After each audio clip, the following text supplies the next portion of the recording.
Hi everybody, today I'm sharing my 4-step parasite cleanse protocol that addresses a very commonly overlooked root cause. So most parasite cleanse protocols involve herbs that kill parasites and then help you to flush them out. However, there is a very big problem here, and that's that it does nothing to address the root cause of why you got a bunch of parasites. Parasites aren't something that you just happen to get because you travel or you eat raw fish or something. That can certainly increase how many parasites you have or increase your risk of holding on to more parasites, but the main reason that you will have a parasite overgrowth is if you have too many toxins, especially heavy metals in your body. So this theory I learned about from Dr. Natasha Campbell McBride. She's the founder of the GAPS diet, and it is the one that makes the most sense to me. It is very well researched, and I have noticed it to be the most helpful in my own practice. So basically, your body, if you get too many toxins, especially heavy metals, that end up in your body, and we'll talk about how they can actually end up deeper in tissues in your body in a little bit. But first, say you have some heavy metals in your body, the best way for your body to deal with it is for things like parasites or yeasts like candida in your microbiome to multiply and overgrow and kind of like eat the heavy metals so they can absorb them and protect your body from them. So they do have unwanted side effects. You know, yeast infections suck, and parasite overgrowths can interfere with your sleep and your appetite, and they can cause other symptoms that are undesirable, but they will help protect you from heavy metals floating around in your body or storing into a tissue where it could cause a lot of damage, like an autoimmune disease down the road. So it's actually a protective mechanism. Your microbiome is incredibly smart. It is an ecosystem. If you ever notice in nature when there's some kind of toxin, a lot of time fungus like a lot of mushrooms or a lot of worms or maggots will actually overgrow to break down and deal with that toxin in nature. So it's the same thing in your body, essentially. So if you are just killing off these parasites without addressing the toxin root cause, what's going to happen is a few things. One, you could get rid of some, but also in killing the parasites, you can sometimes break them open and release these heavy metals and toxins back into your body.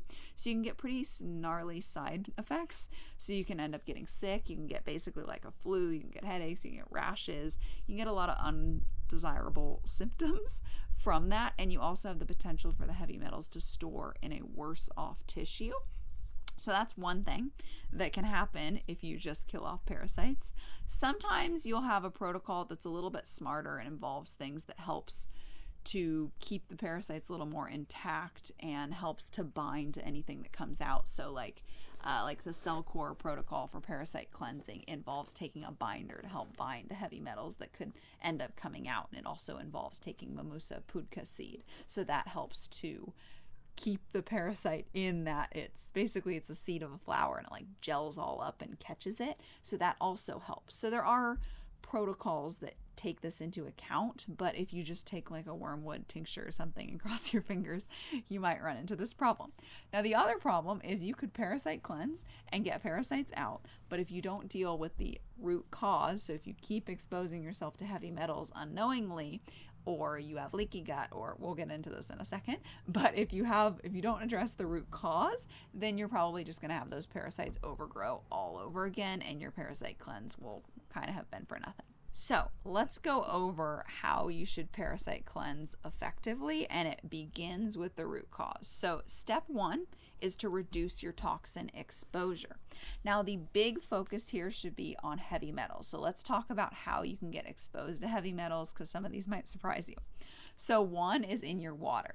If you are just having tap water, a lot of this can come from old pipes, but it can also come from like agricultural runoff, so heavy metals used in pesticides and herbicides, and then it rains, and then the water in the farms pick up the pesticides and kind of carry them in. So there's a lot of ways that heavy metal can end up in your water. If you go to the EWG website, that's the Environmental Working Group, it's ewg.org, you can type in your zip code and get a water quality report and freak yourself out about all the stuff that's in your tap water.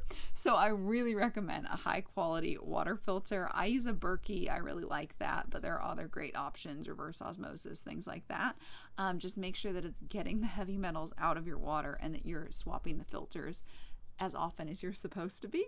A whole house filter or a shower filter can be nice too. I just do the Berkey filter and then I do a shower filter, and we're actually on a well now, so it's a little bit cleaner than tap water, but that can still run into some issues too. It's still good to filter even if you have a well.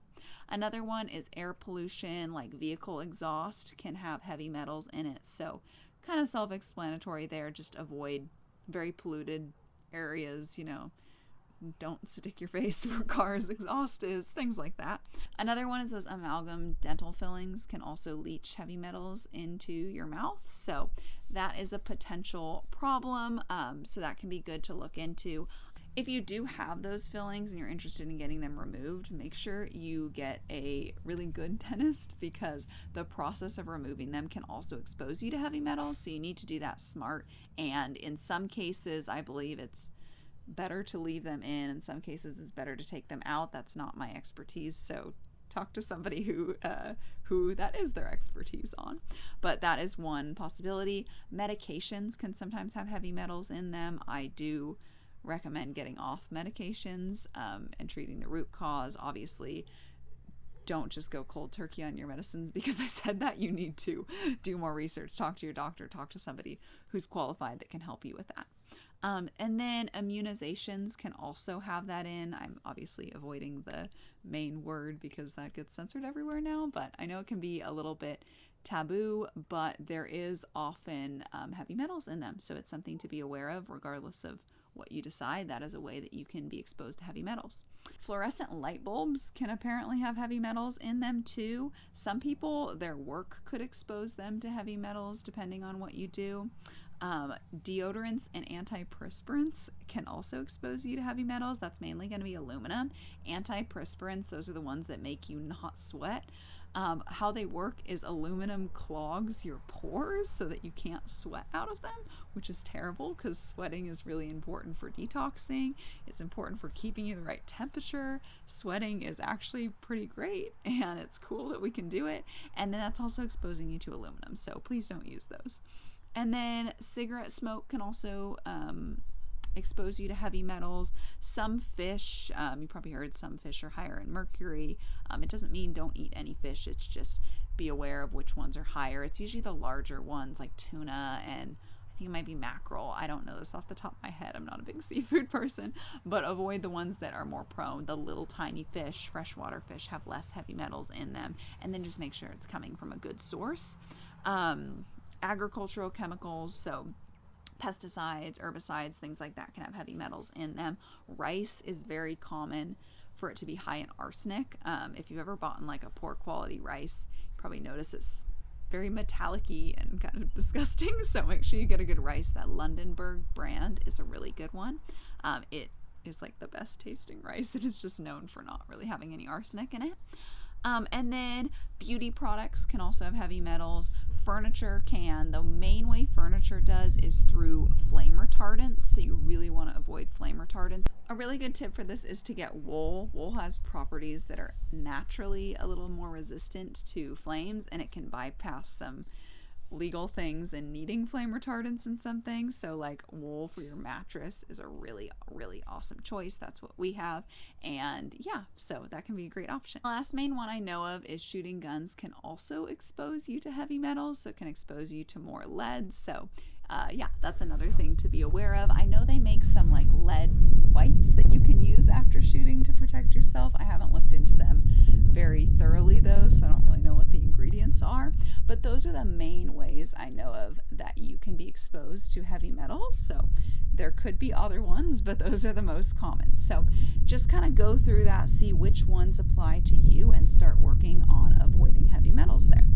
You also do want to decrease your toxin exposure in general, but since heavy metals tend to be the main one that cause parasite overgrowth, I wanted to focus on that. Now, avoiding those things I mentioned, getting good water filter, avoiding pesticides, avoiding toxins and makeup and flame retardants and things like that will help you avoid a lot of other toxins, but there still are other ones to be out there to be aware of. So if you want to learn more about that, I have another video I'll link up above and down below that you can check out on avoiding other toxins as well.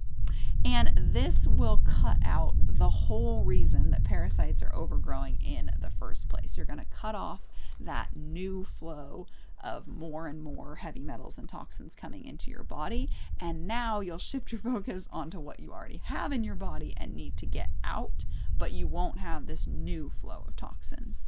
So another part of that is in step 2, which you can do at the same time as step 1, but step 2 is to heal your gut issues. So I want to highlight a few that are going to play a stronger role here. So one is leaky gut. If you have leaky gut, which is basically just your gut lining is leaky, there's holes in it, there's gaps between the cells that line your gut. This makes it so that, as Dr. Natasha likes to say, a river of toxins can flow into your body. So instead of your gut wall being like a strong new fence that keeps things out, it's like a broken old fence with lots of boards missing, and lots of animals and things can just get through the fence and it's not really doing its job anymore. It's the same thing with your gut lining, so it's not really keeping toxins and unwanted things out, where if you have a healed and sealed gut, a lot of toxins will just come out in your stools and never make it deeper into your body to begin with. So if you have leaky gut, this is a huge reason more toxins are storing deeper into your body. Once it gets through your gut lining, it can find a tissue to go store in. Heavy metals love connective tissues, so if you have like rheumatoid arthritis or like a joint related autoimmune issue, you probably have this same issue going on here. But anyway, so you really want to heal and seal leaky gut, and that's going to further prevent toxins from getting into your body. So then they're going to come out your stools. So another big gut issue that can worsen this is constipation, because your stools is where a very large amount of toxins get out. One is things that you come into contact through your food that never even make it into your body, like I was just saying. They just get out right away. And then the other is things that did make it into your body and then got dumped into your GI tract so that it would leave in your stools. So when you're constipated and your stools are sitting in your colon for too long, more water will get absorbed out of your stools as it sits there. That's why it gets so dry and hard and becomes that 1 or 2 on the Bristol stool chart, those little rabbit pellets. It's because all that water has been absorbed out from it sitting there for so long. When that happens, you'll also get the toxins go with it and get reabsorbed back in your body. So it makes it really hard to detox correctly when you're constipated and get rid of these toxins. So if you have parasites, you need to overcome constipation first. If you have heavy metals and toxins, you just need to overcome your constipation.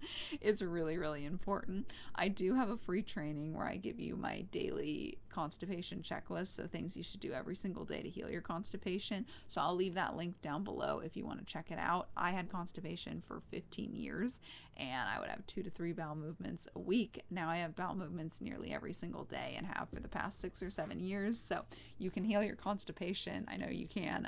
Check out that resource if you're struggling with that. In general, just parasites are growing because there's an imbalance. There's something off in your body. You're at a suboptimal health. So you really want to improve your gut health, improve your overall health, and that will give the parasites no reason to be there anymore. Another thing to mention is once parasites have overgrown, or this is the same thing with Candida, to deal with heavy metals and other toxins, they can feed more on sugars and starches. So it is possible for them to do their job and not really need to be there anymore, but you're still feeding them in a different way with the sugar and the starches. So in that case, it's really important that you cut out sugar and you cut out like refined grains. Now, that'll do the trick for a lot of people, but some people with very severe issues will have to cut back on or cut out fruit and like starchy veggies. I do not find that very many people have to do this. I find a lot of people heal without having to do that step, so I don't usually recommend it right off the bat because it can be more restrictive and unnecessary. However, I do find that some people do have to go that far in order to heal. And in that case, you also just want to give extra attention to your microbiome, make sure you're eating plenty of ferments, and just help support your microbiome, which I've got a lot of videos on that. So the third step is going to be to open your detox pathways. So your body detoxes kind of like a funnel. So your colon is that last part where toxins are getting out. Before your colon is your liver. So your liver helps to detox things. Pretty obvious, a lot of people know that, but basically it works through your bile flow. So when your liver is like making bile, that's where the toxins, first of all, when you digest food and it goes into your body and things get into your blood, like the first stop for it is at your liver to be like a toxin check. So it will detox things there. And a huge way that this happens is it then ends up in your bile, the things that your liver's like, no, we got to get rid of it. And then that goes into your gallbladder, and then it gets like put into your digestive tract and then can leave with your stools. There's more caveats to that, but that's for another video. Anyway, so your bile flow and your liver is the next system. And if that's dumping toxins into your digestive tract, it'll get into your colon and you're out with your stools. Before that is your lymphatic system. So your lymphatic system runs all throughout your body, and in your lymph fluid, you can end up getting toxins and moving them into your liver. So that will go to your liver, into the bile, into the digestive tract, out with your stools.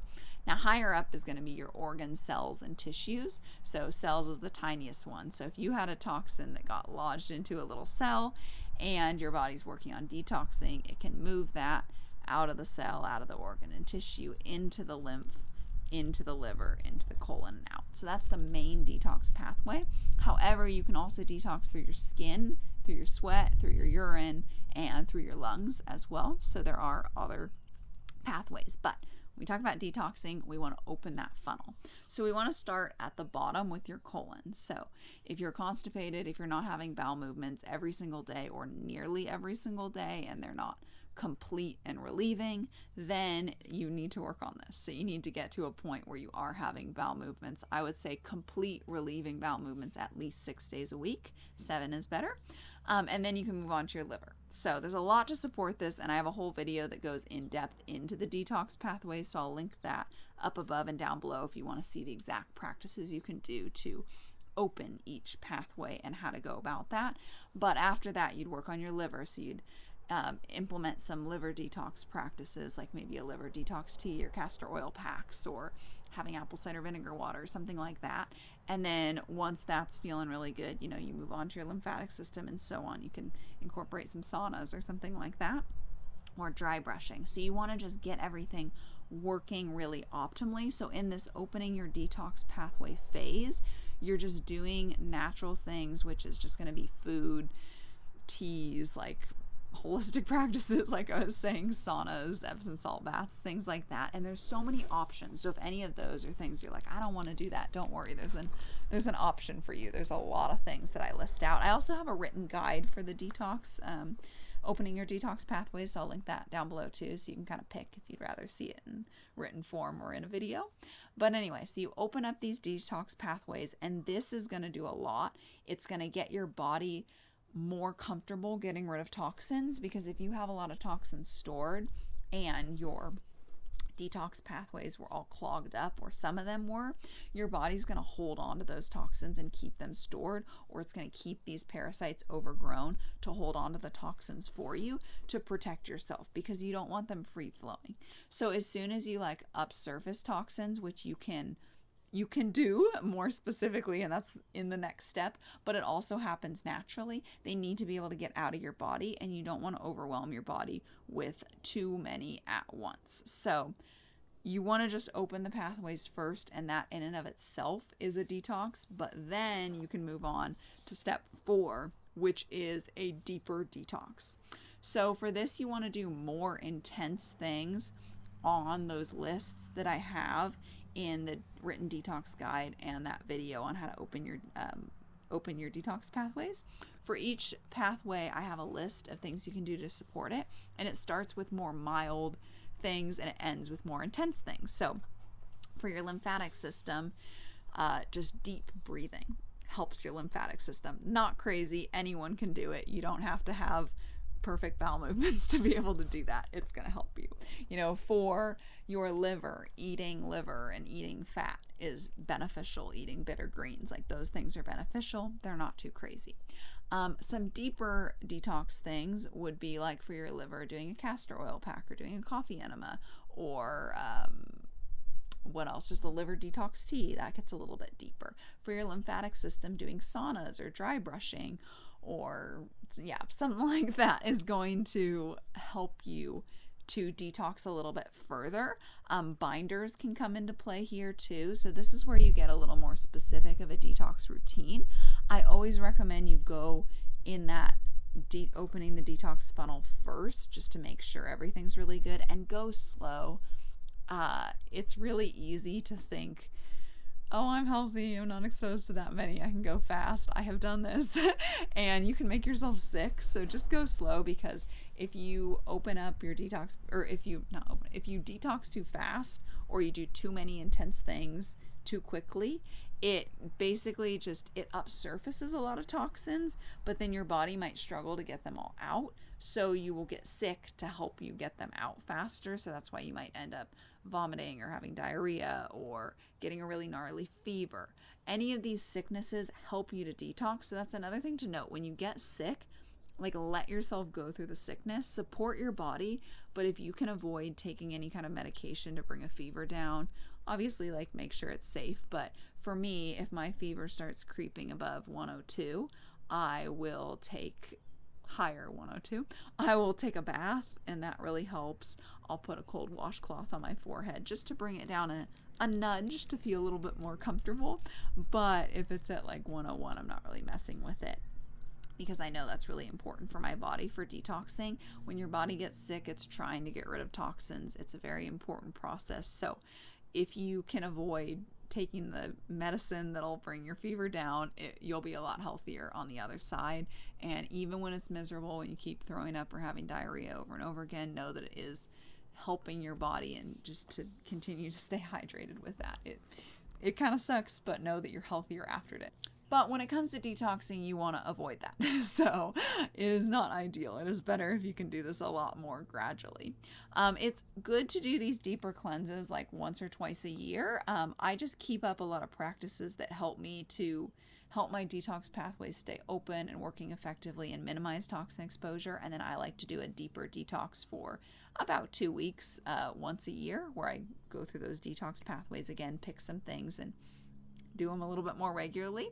So this is going to just help urge your body to upsurface more of those stored toxins and get them out. Now, for heavy metals specifically, you really want to take a binder. So if you have parasites, you should definitely take a binder, because you probably have heavy metals. So you need a complete binder. You need like a full chelator, I think they call it, or complete chelator, to help you get rid of your heavy metals. Otherwise, if you get like a poor chelator, what's going to happen is it's going to grab a heavy metal out of a tissue, take it so long, and then drop it, and it might end up in a much worse place. So it could have been in your fat or in a parasite, and you drop it and now it's in your brain, or now it's in a joint or your liver. I guess your liver would probably detox it quicker, but your you know what I mean, or your heart or something. It's in a worse tissue. So it's really important that you use chelators and binders that are specific for heavy metals. So you don't just want to go grab spirulina or chlorella or cilantro or something like that, because it's not good for heavy metals. So I like zeolite, and I specifically like one that has the fulvic and the humic acid in it. So I'll show you which one I like. And I just like it because it's tested more for heavy metals. And with the fulvic and humic acid, one of them is good at like going into your body and upsurfacing toxins, and one of them is good and binding to them. And then the other one is good for in your digestive tract. So a binder is a really great thing to help you when you're detoxing, because it's just going to bind to toxins and help you get rid of them. So if you accidentally go too fast or upsurface too many, it can really prevent you from getting sick. Cellcore has a good one too. It's the biotoxin binder. I've taken both of these in the past. You do need to have like a practitioner code to be able to order from them though. So, and I'm not affiliated with them, so that's a little harder to order, where the zeolite one anybody can order. And I'm not affiliated with them either, but I like their products, so I will link it in case you're interested in that. So a binder is really important. On top of that, enemas can be really helpful for getting rid of parasites and just for cleansing in general. I like coffee enemas. I think that they are really beneficial. They help your liver too. I have an article on how to do a coffee enema, so I'll link that down below if you're interested, but it really helps you to flush things out. And also with parasites, realize that they have a life cycle and they're the most active during the full moon. So it is best to time your cleansing around the full moon, and it'll be a lot more effective. You can check to see how it's going by getting a plastic fork and looking through your stools. I know it sounds a little gross, but so you don't have to do it, but if you're interested, it can be interesting to see if you're actually passing parasites or not. And you can kind of look up images online to see what they look like, and you can even try to guess which ones you're passing and stuff like that.